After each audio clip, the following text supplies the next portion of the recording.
السلام عليكم ومرحبا بكم في البودكاست قادات. معكم أميمة، وكما كل 15 يوم غنتلاقاو باش نتعرفوا على مشوار جديد d'une femme inspirée et inspirante. هاد النساء جايين من مجالات متعددة وفي أعمار مختلفة، ولو بوين كومان بيناتهم هو قدرتهم أجير وتحقيقهم لبعض الأهداف ديالهم. داكشي علاش غنسولوهم على المراحل اللي دازوا منها والصعوبات اللي عرفوها باش نتعرفوا على وراء الكواليس ديال النجاحات ديالهم. الهدف إذن من هذا البودكاست هو أنه أوفيل دي زيبيزود كل وحدة وواحد فينا يكتشف أفكار جديدة وإلهام قوي لتحقيق حتى حنا كل الطموحات ديالنا. اليوم غنتحاوروا مع كنزة الحلو اللي أسست شركة استثمارات في مقاولات تكنولوجيك إفريقية ناشئة. في هذه الحلقة عودت لنا كنزة شحال كان السفر في مرحلة الدراسة ديالها مهم باش تفهم العالم وتكتشف إمكانيات جديدة. دايوغ من بين التجارب ديالها في الخارج كان الوقت اللي دوزات في سان فرانسيسكو عنده تأثير كبير على حياتها. ثم اكتشفت العالم ديال لي ستارت اب وخلقات علاقات مهنية قدروا يعاونوها باش ترجع للمغرب وتشارك في خلق اون كولتور انتربرونيال في بلادنا. تلاقيت كنزة في ان كافي في كازا، داكشي علاش مرة غتقدروا تسمعوا شويه عن بغوي دفون اللي كنتمنى ما يديرونجيكمش. ان توكا من بين المواضيع اللي جبناها هضرنا مثلا على التأثير ديال طريقة التفكير على العزيمة ديالنا وعلى قدرتنا بتحقيق أهدافنا، على علاش وكيفاش الواحد يتلاقى ويأنطوغي راسو بناس ومعارف اللي يقدروا يدفعوا به القدام، وانكور على كيفاش يختار الناس اللي يقدر يخدم معاهم. بلا ما نطول عليكم نخليكم تكتشفوا هذا اللقاء. Bonjour Kinza. Bonjour. Merci d'avoir accepté l'invitation d'Yal Qadat. Avec plaisir. Moi, je suis ravie et contente de te rencontrer. Également. On était juste en train de parler juste avant et je disais que moi, j'étais un peu fascinée de savoir que tu es une femme jeune et venture capitaliste et qui pour moi était un mot très chargé. Pour moi, c'était de la finance, c'était de la recherche d'opportunités d'investissement et que بعد المرات كتكون واحد الصوره مسبقه avec l'idée de recherche de profit ou d'être un peu un shark entre guillemets et tu m'as dit bah non, moi je considère pas que كندير la finance et que même c'est un combat qui va au-delà de ça. Effectivement. Et j'ai trouvé ça intéressant et j'ai bien envie que tu m'en parles. شنو هي ta vision ديالك ديال الفيسي؟ c'est quoi كيفاش تقدر تشرحيه لنا؟ Alors pour moi le capital risque, donc le venture capital en anglais, c'est vraiment un outil, un moyen pour donner les moyens aux talents qui ont des projets intéressants, qui ont des ambitions de changer les choses, de pouvoir le faire et de pouvoir avoir un impact, de construire un business qui a un énorme impact. Donc, il crée de la valeur non seulement économique, mais aussi qui change les choses en termes au niveau de la société, des économies. Et donc, pour moi, c'est une réponse à se dire, mais ok, si je rentre, on va prendre l'exemple du Maroc. C'est pas le meilleur exemple, mais si on rentre, je suis j'ai un jeune diplômé ou j'ai travaillé quelques années et puis j'ai envie de démarrer ma vie professionnelle. Donc en réalité, quelles sont les options? Donc finalement aujourd'hui, soit on va dans un grand groupe, soit en fait on va dans un grand groupe. Donc il n'y a pas d'autre choix. Soit on va dans une PME, mais on va dire ok, mais en réalité l'autre option c'est d'avoir la chance d'avoir des parents qui ont été entrepreneurs, qui ont une société qu'on peut reprendre, ou d'avoir les capitaux qu'il faut pour pouvoir monter quelque chose. Et avant justement il fallait des capitaux colossaux pour pouvoir monter sa boîte, son entreprise, qui était généralement une usine, qui allait produire quelque chose, ou bien dans le service, et qui était assez capitalistique. Aujourd'hui il y a un shift en fait dans le monde, parce que la technologie permet justement de créer des entreprises avec presque rien, à très faible coût. Je dis presque rien, mais en réalité, bien sûr qu'il y a besoin de moyens. Mais je veux dire, c'est un outil extraordinaire qui remet le pouvoir entre les mains des gens et des talents pour pouvoir recréer des business models qui vont pouvoir s'exporter et avoir un scale assez énorme par rapport aux moyens mis au départ. Donc ça, c'est ce qu'on appelle la partie scalable, c'est-à-dire que c'est un business model qu'on peut répliquer sur plusieurs pays, sur plusieurs marchés, sans avoir à aller s'installer physiquement, de créer une autre usine, etc. Parce que justement, la technologie et le business model le permettent. Et donc, le venture capital vient en réponse à ces nouveaux modèles, finalement, qui sont empowered avec la technologie, pour donner les moyens à ces gens-là, à ces entrepreneurs qui ont construit quelque chose, mais qui ont besoin de plus de ressources et plus de souffle pour pouvoir le faire grandir et le faire aboutir, faire avoir de la croissance et aller réaliser, on va dire, leurs ambitions dans le potentiel du marché, au maximum du potentiel de marché. Que ça soit sur plusieurs pays, dans la région, au continent, au niveau mondial, pourquoi pas. Mais voilà, donc le capital risqueur prend un risque avec l'entrepreneur en se disant, moi je mise pas finalement sur des chiffres ou sur une rentabilité aujourd'hui, parce qu'elle n'existe pas la plupart du temps, mais sur des gens, sur des hommes, sur des femmes, et donc sur des entrepreneurs, des équipes, voilà, pour pouvoir réaliser l'ambition qu'ils ont. Mais bien sûr, un capital risque, il y a plusieurs stades d'investissement, il y a plusieurs niveaux. On n'investit surtout pas sur des idées. On investit sur des gens. Et on investit à un stade où il y a déjà un début de produit, de business model, un peu de ce qu'on appelle de traction, c'est-à-dire que il y a déjà des chiffres, on voit que le marché répond. On voit qu'il y a un besoin sur le marché et surtout que ça résout un problème. Si ça résout pas de problème, il y a pas besoin, il y a pas de business en fait. Donc خصهم يكون déjà le product market fit ديالهم. Exactement. Vous intervenez en ce qu'on appelle du early stage, يعني فلوس مورا la love money, مورا.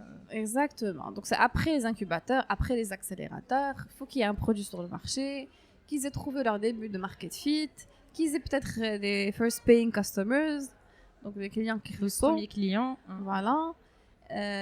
Et donc c'est au stade où on se dit il y a du potentiel, ils ont montré qu'ils pouvaient exécuter et que le marché répond et donc du coup on va accélérer maintenant cette croissance. D'accord. Donc c'est le rôle du capital risqueur et donc l'idée c'est de pouvoir accompagner l'entrepreneur en lui apportant non seulement du capital mais du smart capital.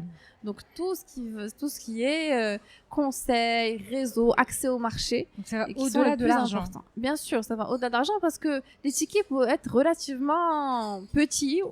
Voilà, ça dépend. C'est-à-dire que c'est des tours de table parfois où il y a plusieurs fonds. Donc ça peut être des grosses levées de fonds. Nous, on a investi dans des levées de fonds qui allaient jusqu'à 2-3 millions de dollars dans un tour de table et où nous, on va mettre une partie de cette levée.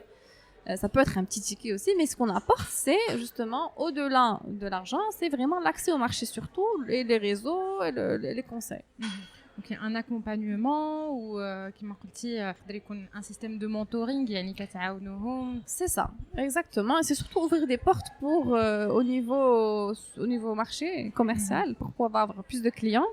Et donc pour pouvoir grandir plus vite parce que ce qui compte c'est la croissance. C'est la croissance et les clients. قبيله قلتي واحد الحاجه قلتي malheureusement في المغرب peut-être que باقي ما عندناش كاع لي كونديسيون مجموعين باش يكون عندنا واحد ليكوسيستيم دو ستارت اب اللي قوي.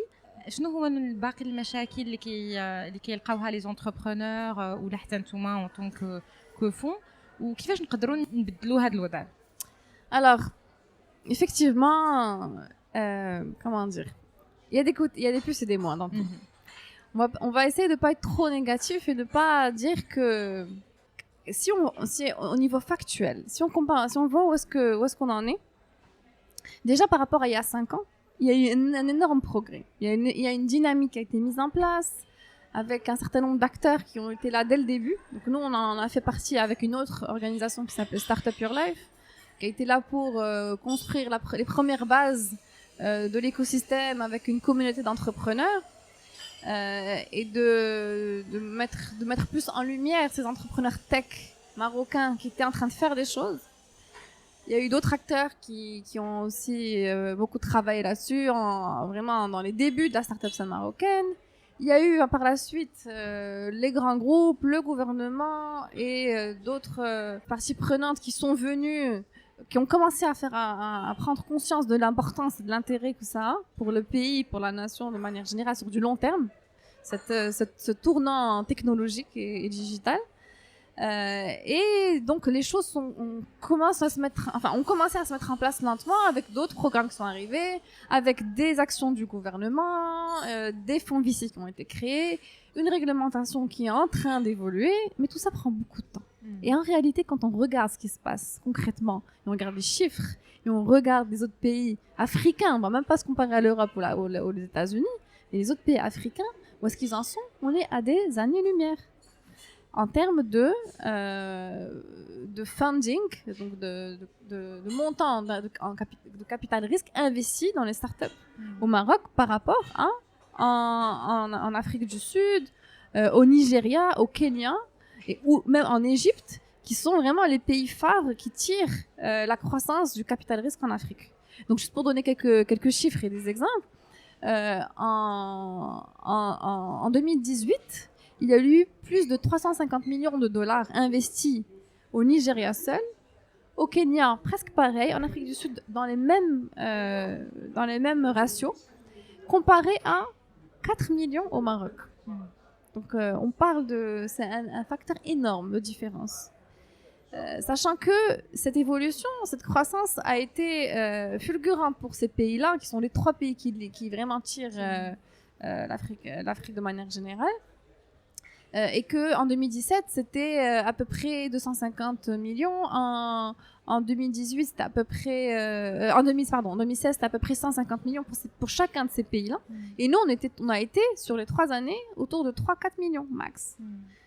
Alors ça ne décolle pas, et malgré le fait qu'il y ait des VC qui ont été créés et que pourquoi? Alors, il y a plusieurs raisons, il y a plusieurs facteurs. Et en ayant voyagé dans ces pays-là et investi aujourd'hui, on a investi au Nigeria, au Kenya, en Égypte, également dans une start-up marocaine, mais seulement une pour l'instant. On a pu constater les différences et voir un petit peu comment ça se passait dans ces écosystèmes-là.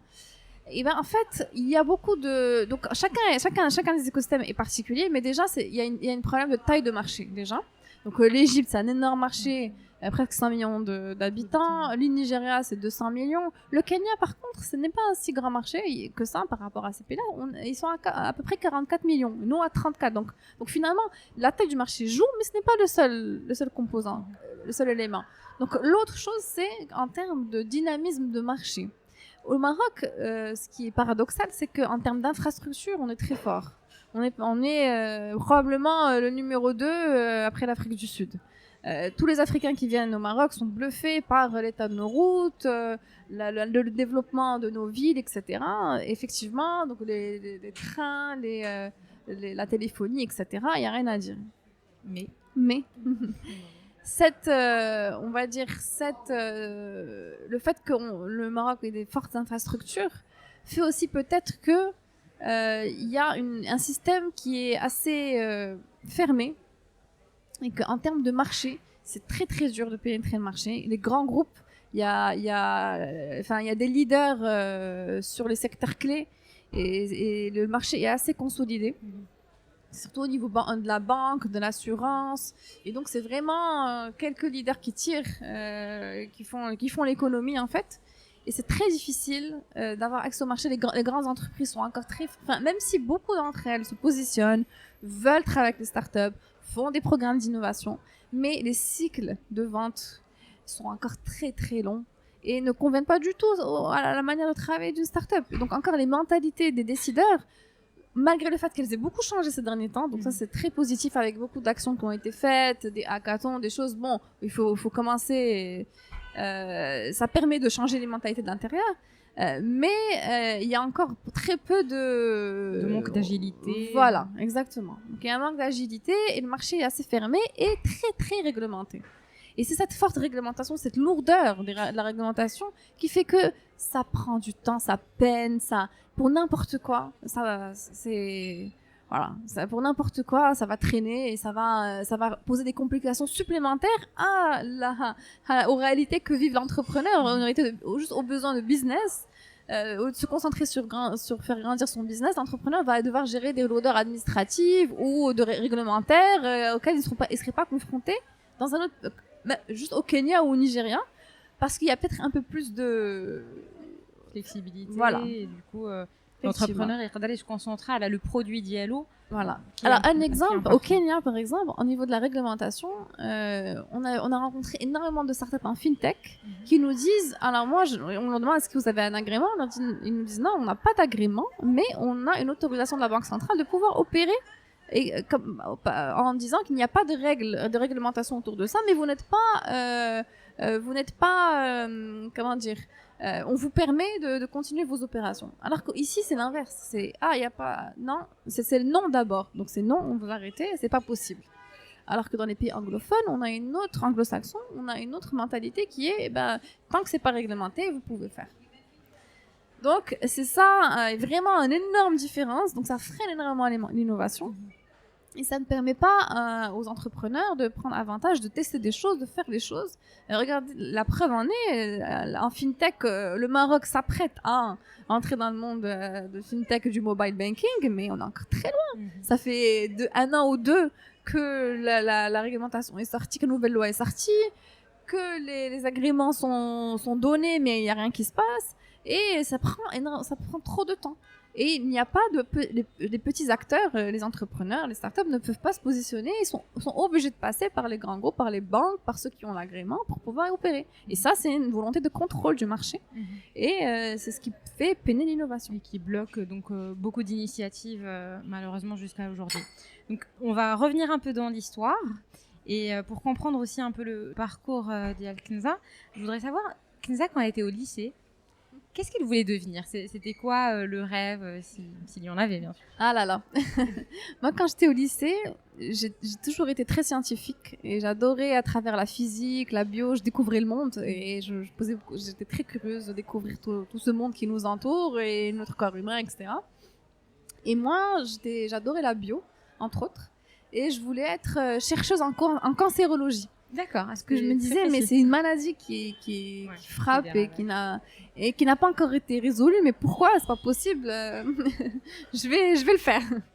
Bon, j'ai pas vite. Non, en maths, on a dit une phrase qui m'a beaucoup fait réfléchir et finalement qui a eu raison de moi, on va dire. On m'a dit, des chercheurs qui cherchent, on en trouve, mais des chercheurs qui trouvent, on en cherche. Et aussi une autre chose, mais qui est vraie, c'est que je me disais, si jamais je fais chercheur, du coup, je vais devoir rester dans des pays où il y a des centres de recherche pointus. Ça va être le Canada ou je sais pas, ailleurs dans le monde, et je pourrais peut-être jamais revenir au Maroc parce qu'il n'y aurait pas de débouchés. Et donc, voilà. C'est une réflexion donc très... Déjà, à l'époque, tu voulais pas trop voyager En fait, je me voyais revenir au Maroc où je savais qu'à un jour ou l'autre, je reviendrais. Et parce que j'avais envie de contribuer, de faire quelque chose qui a du sens.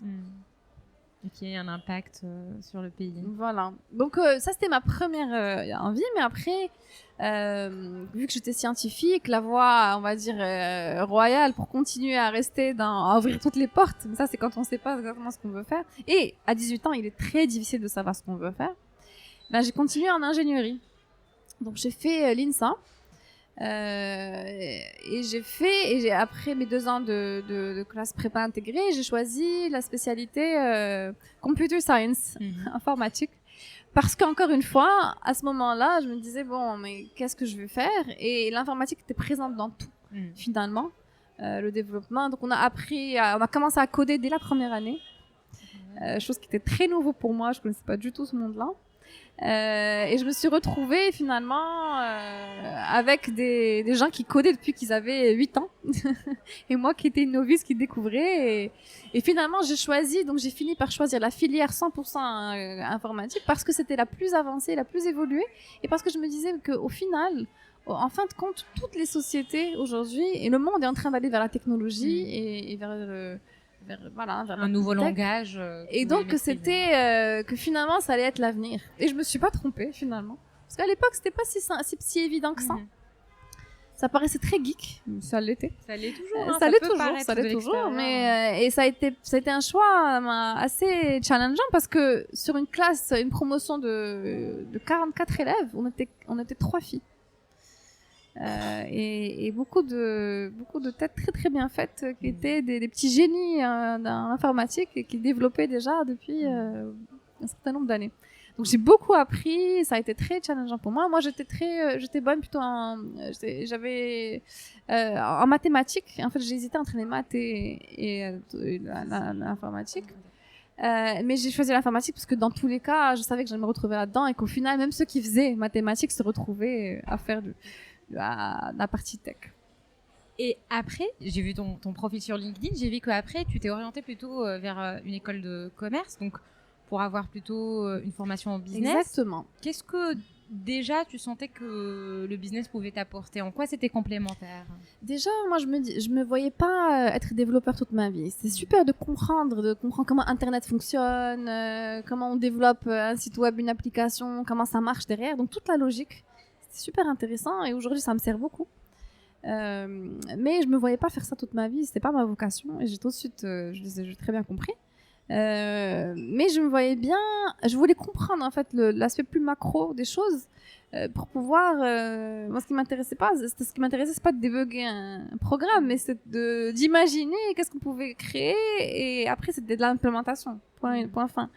Donc le côté business venait compléter mon expérience et m'ouvrir les yeux sur toutes les opportunités et aller justement sur un niveau beaucoup plus stratégique, on va dire. Donc, et en fait, le choix était aussi motivé par le fait que j'ai fait mes études en France, mais j'étais consciente depuis le départ que la France est un pays et que naturellement, on sait vers là où on va. Moi, dès le départ, j'étais attirée par le système anglo-saxon. Et je me disais, je le ferai en 3e cycle. Et j'avais absolument envie d'aller découvrir le monde et de voir ce qu'il y avait ailleurs finalement.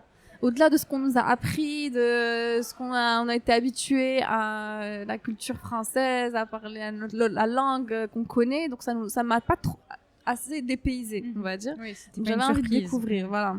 Et donc là, c'est là où je me suis dit, la meilleure manière de le faire, c'est de faire travailler à l'étranger directement, c'est très difficile. Mais aller faire un master en business dans un autre pays pour pouvoir après avoir une expérience internationale, c'est beaucoup plus simple. Et donc, ça me permettait aussi d'avoir le côté business. Et c'est là où j'ai postulé uniquement à l'étranger, enfin en dehors de la France. Et j'ai eu le master de l'ESSEC à Singapour. Ah, donc en fait, juste après l'école d'ingénierie, j'ai travaillé. Voilà, j'ai fait mon stage de fin d'études en conseil, mais plutôt partie tech. C'était fonctionnel, mais sur l'intégration de RP, on va dire. SAP, c'était très intéressant, mais je me suis pas vue faire ça toute ma vie, on va dire. Et je me suis dit non, c'est pas possible. Et du coup, c'est là où c'était un leapfrog. Je me dis, il faut que je fasse un truc, il faut que je sorte des sentiers battus et d'aller découvrir ce qu'il y a le monde à offrir. Et c'est comme ça que je me suis retrouvée à Singapour. En Asie pour 1 an de master en business. Et c'était une expérience extraordinaire qui m'a vraiment ouvert les yeux sur l'Asie du Sud-Est, les modèles économiques d'Asie du Sud-Est, parce que j'avais envie de comprendre comment ces pays-là se sont développés en 50 ans et sont devenus des puissances finalement économiques mondiales. Et nous, ils t'ont plus marqué par la période déjà, la région est magnifique, donc c'est une opportunité, voilà, de voyager, de beaucoup voyager, découvrir les cultures, de découvrir d'autres modes de vie finalement. Donc je le conseille, c'est vraiment magnifique. Il y a beaucoup de choses à voir, à apprendre, et ça te fait sentir vraiment tout petit. Nous, avec nos Marocains, il faut vraiment sortir pour se rendre compte que le monde est vaste et que nos traditions, ce qu'on trouve normal, n'est pas forcément pour d'autres et qu'ils ont leur normalité. Et donc, je pense, c'est très important et c'est un message de tolérance et on apprend énormément à comprendre l'autre, à respecter, à tolérer et à découvrir d'autres manières de vivre et d'autres vérités, d'autres réalités. Oui. Qui sont pour il n'y a pas une vérité unique. Il n'y a pas une vérité unique, exactement. Donc voilà, donc c'était une life-changing expérience qui m'a donné encore plus envie de continuer à voyager, découvrir le monde, découvrir l'humanité de manière générale. Et donc c'est comme ça que j'ai vraiment postulé partout. Entre-temps, je me suis dit, bon, je vais faire une petite pause, je vais rentrer au Maroc, je vais travailler, j'ai une opportunité de travailler en private equity chez Tijari Invest. Donc j'ai rejoint l'équipe pour 6 mois. Et ça m'a permis vraiment d'avoir une bonne visibilité sur le marché marocain, sur ce qui se passait. On a vu, pouvoir plusieurs opportunités, plusieurs deals, et de me rendre compte que, effectivement, c'était un domaine très intéressant, le capital investissement. Mais je me disais, mais pourquoi on finance le projet des autres? Pourquoi on va pas le faire nous-mêmes? Donc, il y avait une démarche un peu, en tout cas des questionnements entrepreneuriaux. Oui, voilà, j'avais vraiment dit, mais c'est génial, mais pourquoi est-ce qu'on ferait pas et c'était assez frustrant de pas pouvoir aller plus vite. Putain, forcément, c'est une structure assez grande, voilà, avec exactement. ses process. Et donc, mais moi, j'avais toujours en tête de repartir parce que pour moi, je savais très bien que c'était qu'un stop avant de reprendre l'énergie dont j'avais besoin pour me relancer. Et c'est là où j'ai vraiment postulé partout, à New York, à San Francisco, à Shanghai, à Sydney. j'avais bien envie d'aller à Sydney, et j'ai eu beaucoup de chance. J'ai une super opportunité à San Francisco, dans une boutique consulting firm. Et malgré le fait que c'était pas forcément, je me souviens, j'avais aussi de très belles opportunités dans des grands groupes en France, des cabinets de conseil en France, en strat, etc. Et j'ai pesé le pour et le contre en me disant, bon, à San Francisco, c'est pas une structure connue, c'est une petite structure, mais c'est San Francisco et c'est au cœur de l'écosystème d'innovation de l'entrepreneuriat. Et j'allais travailler justement avec les startups du monde entier, enfin des marchés émergents. Ou bien aller finalement dans un parcours classique, faire quelque chose qui va bien sur le CV et qui sonne bien. Mais en fait, j'ai eu ma réponse très vite parce que je suis allée passer mes derniers entretiens à Paris, à la Défense. Et j'ai dit non, c'est pas possible.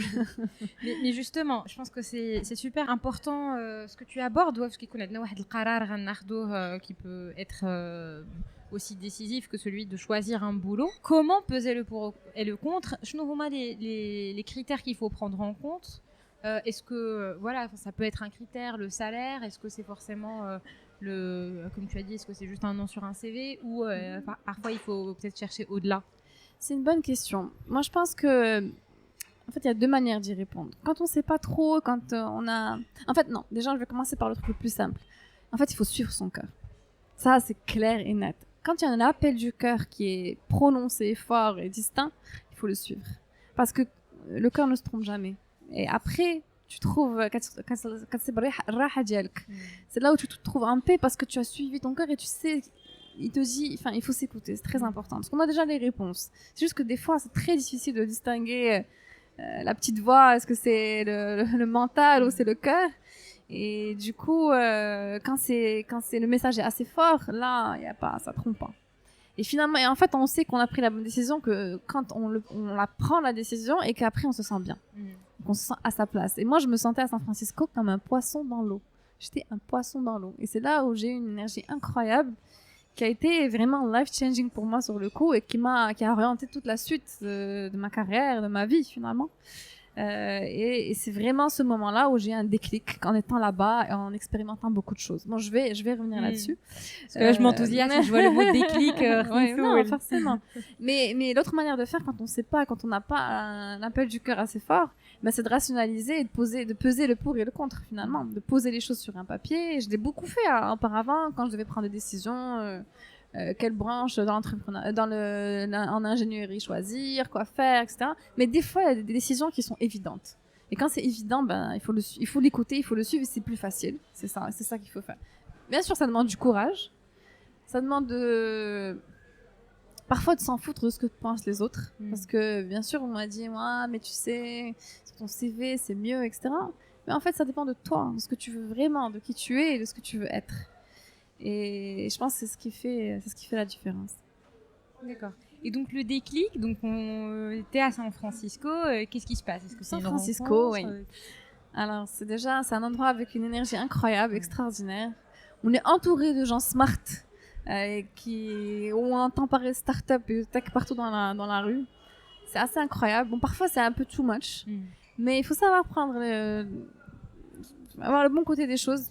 Et puis en étant là-bas, donc je travaillais avec des startups, des marchés, partout dans le monde qui venaient des marchés émergents et notamment de l'Europe de l'Est et de l'Amérique latine qui voulaient scaler aux États-Unis.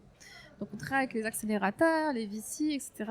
Bon, les startups arrivaient à un certain stade de maturité et qui voulaient aller entrer sur le marché américain. Donc ça m'a donné une visibilité de ce qui se passait dans le monde, mais vraiment au niveau 360. Et je me suis rendu compte qu'il y avait des pays mais auxquels on pense même pas, comme la Lituanie à l'époque ou le Pakistan, qui étaient déjà en train d'investir lourdement dans leur écosystème et qui avaient compris que c'était la clé du succès de leur pays de demain. Et je voyais des délégations qui arrivaient à San Francisco, on les recevait, on leur faisait, on leur présentait un petit peu, on leur expliquait comment ça a marché. Et je me disais, mais en fait, c'est la Mecque de l'innovation et tout le monde regarde vers là comme si c'était waouh, le truc. Mais je me disais, mais ces gens-là, ils ont compris que c'était le moment de former leurs mentors, leurs business angels, d'investir dans l'infrastructure de leur écosystème tech dans leur pays, parce qu'ils savent qu'il y a une transition digitale, technologique, et que c'est l'avenir pour leur génération, pour les faire contribuer à développer l'économie de leur pays et ne plus être consommatrices. Et c'est ce qui fait, je me suis dit, mais qu'est-ce qu'on fait nous au Maroc? Où est-ce qu'on en est? Je me souviens, j'ai pris mon téléphone et j'ai appelé la seule personne que je connaissais à l'époque qui avait monté sa start-up. C'était une des premières start-up au Maroc, qui s'appelait Greendizer. C'est mon ami Amine. Et je lui disais, mais en fait, quoi comme start-up, c'était la digitalisation des factures. Mais c'était bien trop tôt pour le Maroc. Et ils se sont confrontés à tous les challenges possibles et imaginables. Ils ont levé des fonds sur ce concept de time to market. Très important, le time to market. Mais je pense que c'était une bonne expérience. Ils ont beaucoup appris et c'était aussi la première vague de start-up au Maroc. Donc c'était vraiment. Donc ils ont levé des fonds et il m'a dit, je lui dis, alors comment ça se passe, comment ça se passe au Maroc, etc. Et il me dit, mais écoute, les entrepreneurs ne se connaissent même pas entre eux. Il y a quelques business angels, il y a un fonds et voilà, c'est tout. Je dis, mais attends, c'est pas possible. Il me dit, mais je connais les entrepreneurs, c'est juste qu'on n'a pas le temps de se voir, mais j'en connais quelques-uns. Et si tu veux, quand tu rentres, on organise un café, on les réunit, on commence on veut créer il faut créer quelque chose. Je dis, moi, à l'époque, en fait, mon ambition, c'est de créer ce que je voyais, en fait, comme modèle, c'était un accélérateur. À l'époque, le mot accélérateur n'existait pas, personne n'en parlait ici. Même le mot entrepreneur, ici, ne voulait rien dire. Il voulait dire entrepreneur de bâtiment. Entrepreneur mouchkara. Et du coup, voilà, donc finalement, donc, je suis rentrée. Bon, après plusieurs... donc en fait, vraiment, c'était un appel. Moi, je me disais... en fait, je voyais, à ce moment-là, c'était juste après le Arab Spring. Donc c'était après juste en 2012-2013. Et je voyais déjà des pays, ce qui se passait dans la région MENA, à côté de nous, finalement, qui étaient en pleine ébullition et où leur écosystème start-up était déjà en train de se mettre en place avec les premières initiatives. Donc, il y avait Oasis 500 en Jordanie, il y avait Flat Six Labs en Égypte, Wamda qui se mettait à Dubaï. Et du coup, je me disais, mais c'est pas possible, mais si eux, ils font des choses, mais nous, on fait quoi?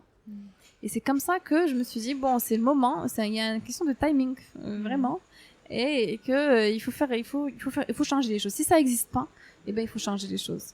Et aussi, une des frustrations dont je te parlais tout à l'heure et qui me tenait, qui m'a fait vraiment, qui a été un de mes drivers, c'est de me dire, mais attends, tous ces talents-là, qui étudient au Maroc ou qui étudient à l'étranger, qui veulent rentrer, qui commencent à travailler. Et je voyais mes amis autour de moi qui étaient rentrés et qui étaient dans des grands groupes dont je ne nommerai pas le nom, mais qui déjà très vite déchantaient et se sentaient vraiment pas à leur place et vraiment on voyait que tout leur potentiel était éteint.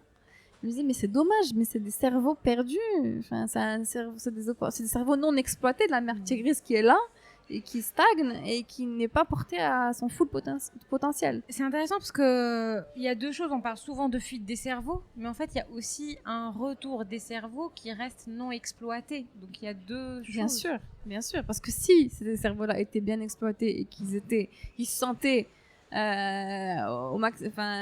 épanouis et ils sentaient que leur potentiel était en train de se révéler, s'exprimer, ils n'auraient pas besoin de partir.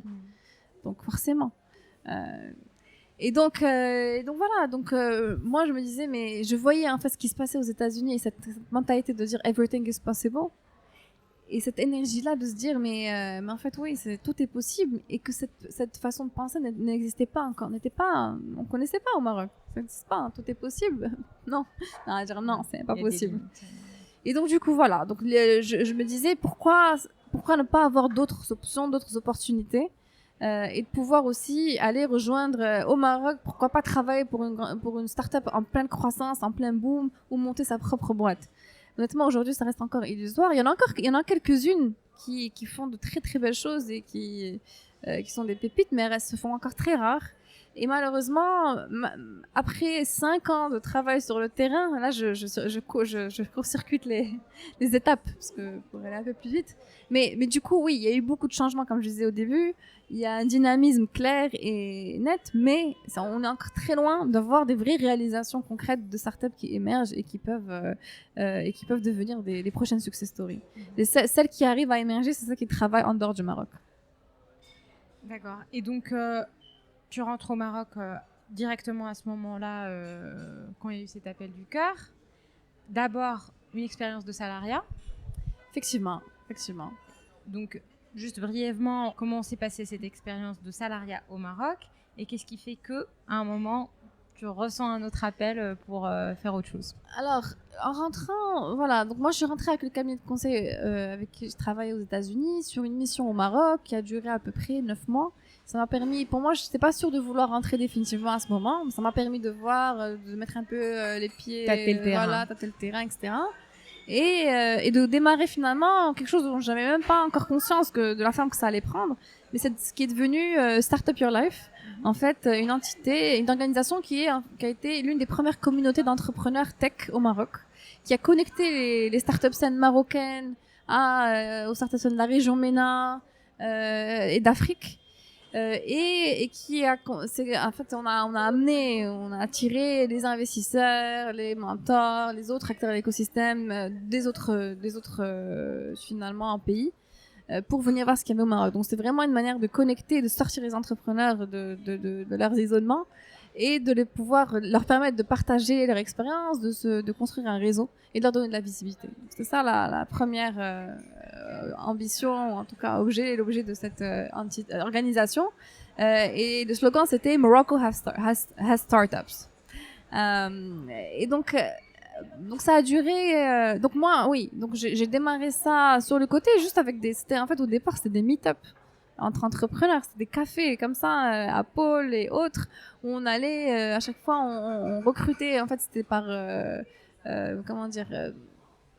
Sur les réseaux sociaux, des rencontres. Non, c'était chaque entrepreneur, chaque personne du groupe coopter quelqu'un, un entrepreneur tech qui est de qualité et qui rejoignait la communauté et on faisait un échange régulier où on voyait les challenges de chacun. Donc, j'ai beaucoup appris sur les challenges des entrepreneurs, les réalités du terrain. Et comment est-ce qu'on peut aider. Donc les entrepreneurs s'entraider, un réseau d'entraide et de partage d'entrepreneurs. Donc finalement c'est comme si vous essayez de faire de la coopération, du co-développement. Peut-être qu'il y a eu les mêmes problèmes avant, et c'est comme ça qu'on avance avec un partage d'expérience. C'est vraiment comme ça que ça a démarré pendant la première année. Et après on a commencé à organiser des workshops. Et puis après, on a commencé à organiser des meet-ups et des big meet-ups. Donc, ce qu'on appelle les big meet-ups, c'est notre grand meet-up annuel où on a invité tous les acteurs de l'écosystème. Alors, le premier était vraiment local, national, marocain.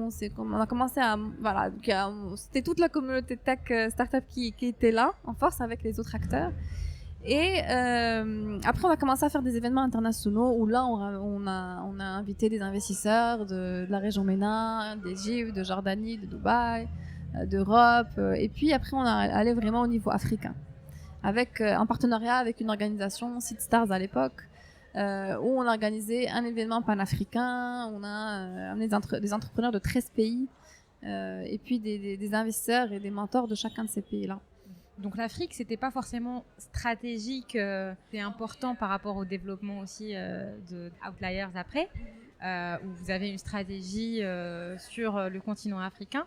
Là, le moment Hada, c'était juste une suite logique de l'ouverture à l'international. Exactement. Et puis l'Afrique, c'était plus naturel. Et c'est là où j'ai pris conscience en fait du potentiel de l'Afrique et de ce qu'il y avait ailleurs et qui parfois était plus avancé et plus développé qu'au Maroc. Justement, je suis l'Afrique, c'est là qu'il faut aller, c'est là qu'il faut investir. Ça s'est pas passé vraiment comme ça. En fait, ça a démarré en se disant déjà, ok, en 5 ans, à l'époque c'était 3-4 ans, qu'est-ce qui s'est réellement passé dans le niveau de l'écosystème marocain. En fait, le déclic c'était de se dire, mais il y avait plusieurs fonds d'investissement qui nous contactaient de la région MENA et d'ailleurs, et qui nous disaient, nous, on veut investir au Maroc, présentez-nous des startups. Et en fait, on se rendait compte qu'on présentait toujours les mêmes 5-6 boîtes, tout le temps la même chose, qui étaient à un stade plus ou moins avancé, qui étaient éligibles peut-être à lever des fonds, et encore. Et du coup, on se disait, mais alors là, il y a un problème. Où est-ce que le bas blesse? Pourquoi est-ce qu'on n'a pas plus de high growth startups à ce stade-là qui peuvent aller prétendre à lever du financement et aller scaler sur d'autres pays? Et on s'est rendu compte qu'il y a un problème, il y avait encore un problème. Enfin, le problème, c'était que les entrepreneurs, il y avait du talent. On voyait de plus en plus d'entrepreneurs qui pitchaient, etc., mais que ça restait encore trop immature et que effectivement, il y a du talent, mais ils n'avaient pas encore accès aux bonnes ressources dont ils avaient besoin pour pouvoir scaler. Même pas scaler, pour pouvoir construire leur business. Quand on dit ressources, c'est pas que capital. Enfin, le capital en fait partie, effectivement, et c'est très important, mais c'est pas n'importe quel capital, c'est le smart capital. Et donc, d'où l'intérêt, d'où Outliers Ventures, de se dire, en fait, on crée c'est un véhicule, c'est un fonds, où on met autour du fonds les bonnes ressources, donc le capital nécessaire, mais avec les bons investisseurs autour, qui sont des serial entrepreneurs qui ont levé, revendu leur boîte ou qui sont des investisseurs aguerris et qui peuvent apporter ce bon mindset et les advice nécessaires, non seulement à l'équipe de management qui est nous, mais aussi aux portfolio companies. Et on s'est vraiment positionné comme des entrepreneurs en se disant, mais en fait, si on veut monter un fonds et montrer que en fait, c'est possible d'investir dans des successful companies en Afrique, d'investir dans des success stories africaines, le Maroc n'est pas suffisant en fait. Parce que quand on regarde ça d'un point de vue purement entrepreneurial, quand on regarde le potentiel du marché, la profondeur du marché, c'est quasi impossible de monter un fonds VC uniquement 100% marocain. Pour si on veut investir dans les meilleurs deals, il faut aller chercher là où ils sont. Et là où ils sont, pour pouvoir avoir un pipe assez important, il faut être régional au moins, si ce n'est continental. Et c'est comme ça que la genèse d'Outliers Ventures, c'est de dire, mais en fait, quand on va sizer le fonds, on va aller là, si on veut que nos investisseurs, si on veut répondre à la promesse qu'on fait à nos investisseurs, de pouvoir investir dans des entreprises africaines qui font un retour sur investissement, il faut aller investir dans les meilleurs. Et les meilleurs, on va en trouver quelques-unes au Maroc, mais jamais suffisamment pour pouvoir avoir la loi des grands nombres qui font le succès des fonds. Et donc, d'où la raison pour laquelle on sait le fonds est à dimension vraiment africaine et qu'en étudiant les chiffres et en regardant là où il y a le plus de potentiel et où va l'investissement, on se rend compte très vite que le Nigeria, le Kenya, l'Afrique du Sud sont incontournables, que l'Égypte se positionne très très bien avec de plus en plus d'entrepreneurs vraiment très très intéressants et très forts qui montent des business qui scalent très très vite. Il y a Swivel qui a levé 40 millions de dollars récemment. On a investi dans une start-up en Égypte récemment, il y a 6 mois, qui a fait un tour de moins d'1 million de dollars il y a 6 mois et qui aujourd'hui a levé 5 millions de dollars avec des fonds dont je ne citerai pas non parce que ça va être bientôt annoncé, mais de Dubaï qui sont parmi les meilleurs VC de la région. Donc et qui ont fait on a fait en 6 mois un multiple de valorisation énorme. Donc c'est possible et ça c'est juste à côté. Au Maroc on voit pas encore ça, on est loin de voir ça. Et chez ces entrepreneurs-là que tu vois, que tu rencontres, tu as parlé tout à l'heure de mindset.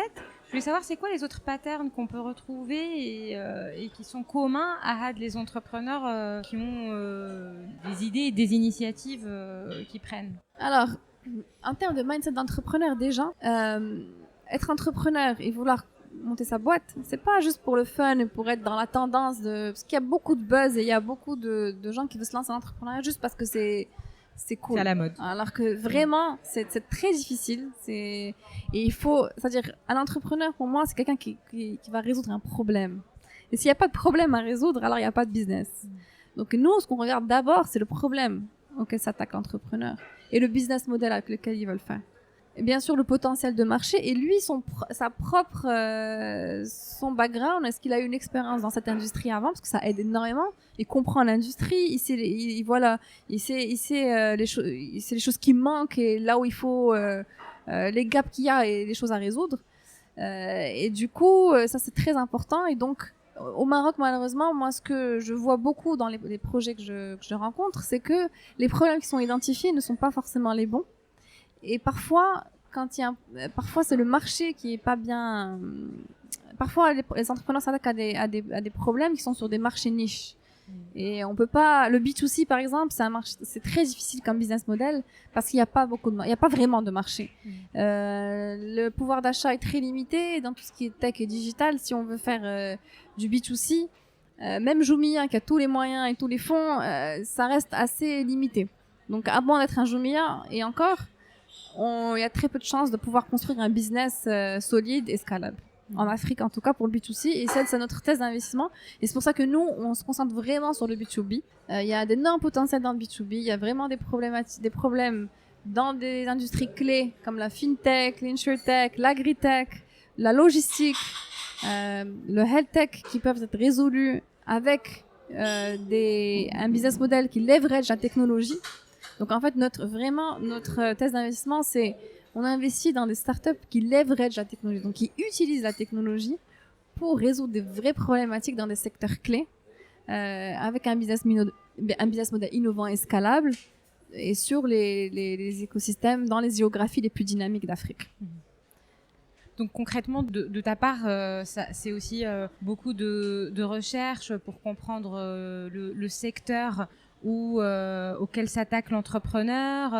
Est-ce que pour les accompagner, ça vous demande aussi de votre part une recherche sur le business et le développement de l'expertise ou rechercher des gens qui ont cette expertise-là pour les aider sur cette question qui peut être pointue? Bien sûr. Comment ça se passe concrètement? Nous-mêmes, bien sûr, au fur et à mesure, on s'est concentré sur un certain nombre d'industries qu'on comprend, et au fur et à mesure de regarder des deals, de voir des dossiers, il y a des choses qui reviennent. Voilà, on a des réflexes, et on comprend les business models et on voit ceux qui font sens et ceux en fait, on va chercher des business models au final, parce qu'on voit ce qui fonctionne pas et ce qui fonctionne, et on va aller orienter nos recherches là-dessus. Après, bien sûr, on reçoit énormément de deals, de sollicitations qu'on regarde en détail l'une après l'autre, parce que ça nous permet aussi d'apprendre et de mieux avoir une visibilité sur le marché, sur le secteur. Et une fois donc pour ta question, une fois qu'on investit et qu'on choisit d'investir dans une start-up, on va l'accompagner, on va l'aider, on va comprendre déjà. L'entrepreneur, souvent, en sait beaucoup plus que l'investisseur. Et l'investisseur n'est pas là pour... il faut que l'entrepreneur soit expert dans son domaine beaucoup plus que l'investisseur ne peut l'être. Et l'investisseur est là pour débloquer des choses ou pour l'aider avec un regard extérieur, et il a skin in the game, comme on dit, pour aller chercher ce qui lui manque, c'est-à-dire, moi je pense beaucoup aux ouvertures de marché, surtout, pouvoir structurer un partenariat clé avec un acteur, le leader dans ça, qui va lui permettre de débloquer et d'aller plus trouver vite des dans clients, son business model, des clients potentiels dans son réseau, ou bien aller avoir accès dans son réseau. Nous, par exemple, je sais pas, on a investi dans une entreprise dans la data.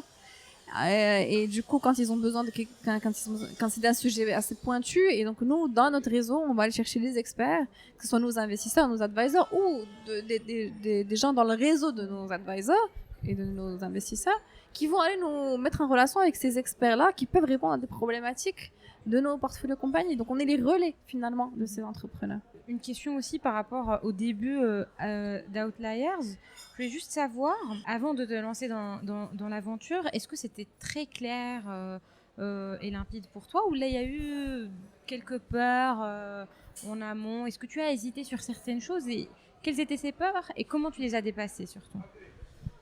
Alors, bien sûr qu'il y a eu des peurs, évidemment, bien sûr, et heureusement, parce que déjà, je me suis jamais réveillée en me disant demain je monte un fonds. Non, c'est pas arrivé comme ça. C'était vraiment graduel, mais c'était surtout des rencontres. C'est des rencontres qui m'ont encore une fois donné ce déclic-là et qui ont fait que j'ai pu avancer. Et j'ai pu faire. Pour moi, c'était impossible. Pour moi, monter un fonds, pour moi, c'était trop compliqué, trop gros. Et bien sûr, j'ai entendu, on me l'a dit plusieurs fois, non mais ça va pas, c'est trop dur, c'est trop compliqué, tu vas pas y arriver, c'est pas possible. Mais en fait, d'abord, je pense que c'est une question de mindset. C'est vraiment dans la tête que ça se fait. Vraiment. Parce que tu peux avoir les mêmes connaissances, la même expérience, mais avoir un mindset différent qui te dit mais c'est possible pour que tu accomplisses des choses qui te paraissent infaisables. Et j'ai eu beaucoup de chance d'être entourée par les bonnes personnes et de rencontrer les bonnes personnes. Mais je pense que c'est mettre son énergie au travail de faire en sorte de rencontrer les bonnes personnes. Et quand tu as le bon drive et que tu as le why qui est assez grand, qui est assez fort, je pense qu'il te guide vers la bonne direction et qui met sur ton chemin les bonnes personnes. Puis à la fois être à l'écoute, un peu ouvrir ses chakras, comme on dit. Mais du coup, tu poses la question du why, si tu peux l'expliquer globalement. Mon why, c'est vraiment cette énergie-là que j'ai eue, ce déclic que j'ai eu à San Francisco en me disant, mais cette frustration en me disant, mais pourquoi everything is possible et pourquoi pas chez nous? Et je sais qu'en Afrique, il y a du potentiel et il faut le unleash, il faut le unlock. Ouais. Et moi, je veux voir de nouveaux modèles de succès et je veux voir de nouveaux modèles de succès africains. Et je sais que la technologie le permettra. Et donc, c'est pour ça que c'est une question de timing et c'est maintenant. Et on considère que l'Afrique, c'est la prochaine frontière du VC. Maintenant, tous les investisseurs du monde entier regardent l'Afrique parce qu'ils savent très bien que c'est la prochaine destination. L'Asie a eu son boom, l'Amérique latine a déjà décollé en termes de start-up, de tech, de VC. Maintenant, c'est l'Afrique. Et c'est une question de timing et d'avoir le bon réseau et de mettre en place des bonnes ressources. C'est-à-dire que ça vient pas. Ça a pris beaucoup de temps pour pouvoir être en mesure de monter un fonds d'investissement en capital risque en Afrique. Et ça a demandé de faire des efforts et des sacrifices énormes pour pouvoir se dire et d'aller dans ces pays-là. Donc on est allé au Nigeria, on est allé au Kenya, on est allé en Égypte, on est allé au Sénégal, on est allé en Afrique du Sud pour pouvoir comprendre ces marchés, comprendre ces écosystèmes, rencontrer les gens, tous les investisseurs qui comptent, tous les entrepreneurs, se construire un réseau, une réputation, une crédibilité, investir dans les meilleures boîtes. Et pour pouvoir, maintenant, on fait partie des VC africains reconnus sur la scène de l'investissement en capital risque en Afrique. C'est pas encore gagné, on n'est pas encore là. C'est un long chemin. On est aussi des entrepreneurs avec une casquette d'investisseur. Et pour tout entrepreneur, il faut un driver, il faut un why, il faut vraiment quelque chose qui porte et qui fait dépasser les challenges. Et il y en a eu. Et combien il y en a eu? Que ça soit au niveau mise en place du fonds, les gages juridiques, la levée de fonds, et c'est pas fini, et tout ce qui va avec. Mais en même temps, c'est une énorme satisfaction, c'est un excitement, c'est sentir qu'on fait quelque chose c'est une aventure, quelque chose qu'on peut changer les choses. Et juste ce sentiment-là, c'est suffisant pour continuer. On sent la passion et on voit que du coup, la raison de faire et la raison d'être d'Outliers, elle répond à ce why. Pareil, comme pour répéter et résumer ces leçons importantes. Toujours être là au bon moment et entouré des bonnes personnes. Et justement, ça me permet de rebondir sur une question. Dial, vous êtes 3, je pense. Alors, on est 2, on est 4, mais en fait, on est 4 GP, c'est ce qu'on appelle. Mais en fait, il y a 2 GP et 2 boards dans le GP. GP, ça veut dire donc General Partners. D'accord. Donc, on est 2 GP et puis 2 stratégiques partners, on va dire. D'accord. Est-ce que il y a une manière de choisir ses coéquipiers? Qu'est-ce qui est important pour travailler ensemble et savoir avec qui on peut travailler? Alors, c'est très important de bien choisir ses cofondateurs, son équipe. Et comme disait Oussama Ammar de The Family, quelque chose qui m'a beaucoup marqué et qui est très vrai, c'est qu'il faut les aimer. Il faut réellement aimer les gens avec qui tu travailles. Sinon, tu pourras jamais travailler avec eux et que quand il y a des problèmes, des challenges, parce qu'il y en aura. Il faut pouvoir s'engueuler tout en ça, parce que quand on partage les mêmes valeurs, alors ça c'est très important. Même nos investisseurs, on a choisi des gens qui partagent les mêmes valeurs et la même vision. Et je pense que c'est fondamental, c'est vraiment clé. Et de pouvoir de travailler avec eux en amont avant de parler de parts, d'argent et tout ça. Et vraiment de voir les gens et de voir. Il faut que vos motivations soient les mêmes. Sinon. Qu'il y ait un alignement des intérêts au final. Exactement. D'accord. On arrive à 1 heure au final. Ouais. Donc, juste pour conclure, je voulais juste poser une question que je pense c'est est-ce qu'il y a eu un moment, une rencontre, qu'elle soit littéraire ou artistique ou professionnelle, est-ce qu'il y a eu quelque chose qui t'a vraiment inspiré, qui a changé ta façon de voir certaines choses et si tu peux la partager Alors, justement, je pensais à ça. Et j'en avais pas parlé, mais là, tu me donnes l'opportunité. Justement, c'est un livre, mais c'est même pas un livre, c'est je sais plus exactement, ça s'appelle Where Will You Be 5 Years From Now? Et c'est quelque chose que mon ancien manager m'a donné à San Francisco, en me disant, mais tu es jeune, tu as voyagé, tu as étudié, qu'est-ce que tu vas faire? Qu'est-ce que tu vas faire pour ton pays? Qu'est-ce que tu vas faire? Et il me dit, mais pense-y, regarde ce livre, ça va t'aider à trouver ta voie quelque part et à t'orienter. Et en fait, dans le livre, c'est vraiment s'imaginer, c'est que s'ils te disent, mais en fait, en 5 ans, Mark Zuckerberg a monté Facebook. En 5 ans, Mère Teresa a eu un impact énorme dans sa communauté. En 5 ans, il y a des choses extraordinaires qui ont pu être créées. Et toi, dans 5 ans, qu'est-ce que tu vas faire? Et je me souviens même, un passage, c'est pour pouvoir se projeter, parce que c'est difficile de se dire, bon, mais dans 5 ans, qu'est-ce que je peux... Mais en fait, je me souviens d'un passage où il disait, imagine-toi, tu as 90 ans, tu es au pied de ton lit et il y a tes petits-enfants qui viennent te voir et qui te disent, mais raconte-moi, qu'est-ce que tu as fait? Dis-moi, qu'est-ce que tu aurais envie de leur raconter? Et c'est vraiment ça, la question qui m'a fait me dire, mais en fait, qu'est-ce que j'ai envie vraiment de faire when I will look back on your life, qu'est-ce que tu aimerais dire ou faire, enfin, voilà, qu'est-ce que tu aurais, avec quoi tu serais en paix? Et c'est vraiment ça qui a fait que, il faut faire des choix courageux, mais qui, à la fin, que tu ne regrettes pas et que même si ça réussit pas, que tu sois allé jusqu'au bout. Parce que je pense que c'est ce qui compte. Parce que je pense qu'il n'y a pas pire que d'arriver à la fin de sa vie et de se dire, ah, j'aurais pu faire ça et j'aurais aimé faire ça ou j'aurais dû faire ça. Et moi, c'est vraiment ce qui a fait ce déclic-là. Et pour moi, c'était d'avoir un changement, de faire changer les choses d'une manière ou d'une autre, à mon niveau et chacun à son niveau. Mais peut-être qu'il y a des gens qui ont pas forcément, peut-être qu'il y a des gens qui ont envie de, je sais pas, d'élever, mais c'est pas incompatible, non, mais ou bien juste de faire le tour du monde, de voyager, d'autres qui ont envie d'avoir une petite famille, un petit foyer tranquille, d'avoir leur salaire et d'être bien. Voilà, chacun son ambition, mais je pense qu'il faut se poser cette question. Et le temps passe. Et le temps passe, et en 5 ans, et 5 ans pour moi, c'était en 2017. Et c'est là où j'ai lancé le fond et je me suis dit, waouh. En 5 ans. Non sans embûche, mais quand même, c'est pas encore la fin. Et je me dis encore 5 ans. et voilà. On va suivre en tout cas à l'aventure, du coup. Donc on se donne rendez-vous et on te souhaite plein de courage. Merci beaucoup, Maïma. كما فكرتنا كنزة 5 سنين تقدر تبان لواحد طويلة، بالحق كدوز دغيا إلا ما وجدناش ليها. كنتمنى تكون عندكم أهداف كبيرة سي توريزون وأنكم بديتوا من دابا تفكروا كيفاش خطوة بخطوة تقدروا تقربوا ليها وتحققوها.